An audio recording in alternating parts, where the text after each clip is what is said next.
Assalomu alaykum kuzatuvchilar. Siz bilan birgalikda bugun mana bunaqangi funksiyamiz bor. Shuni ko'rib chiqamiz. Xo'p, savolimiz qanaqa?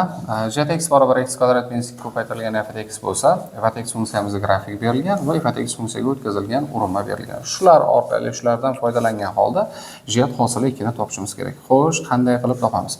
Xo'sh, birinchi navbatda z hosili x ni o'zini topamiz. Z hosili x ni qanday qilib topamiz? Hosil oladigan bo'lsak, birinchisi olingan hosili 2x ko'paytirilgan, xo'sh, f(x) deymiz.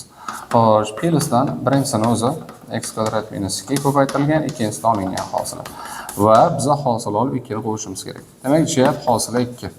2 ni qo'yadigan bo'lsak 4 f(2). 2 ni qo'yadigan bo'lsak 4, 4 dan 2 ni qo'yadigan bo'lsak 2. Demak, f hosili 2 bo'lar ekan. Xo'sh, bizda f(2) ning o'zi f(2) ning o'zi ko'rinib turibdi, 2 da 2 ga teng. Xo'sh, f hosili 2 nimaga teng?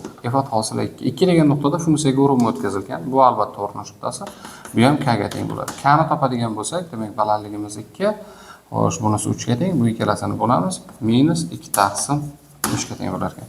Keltirib qo'yamiz. Demak, 4 ko'paytirilgan f(2) ni o'rniga xo'sh, 2 ni keltirib qo'yamiz. 2 plus 2 ko'paytirilgan f hosili 2 ni o'rniga minus 2 taqsim 3 ni keltirib qo'yamiz. Xo'sh, demak 8 minus 4 taqsim 3. 3 8 24, demak 20 taqsim 3 degan javobimiz qolar ekan. Mana shunaqangi qiziqarli misollarni kuzatmoqchi bo'lsangiz yoki yo'llarni o'rganmoqchi bo'lsangiz bizga obuna bo'lib qo'ying.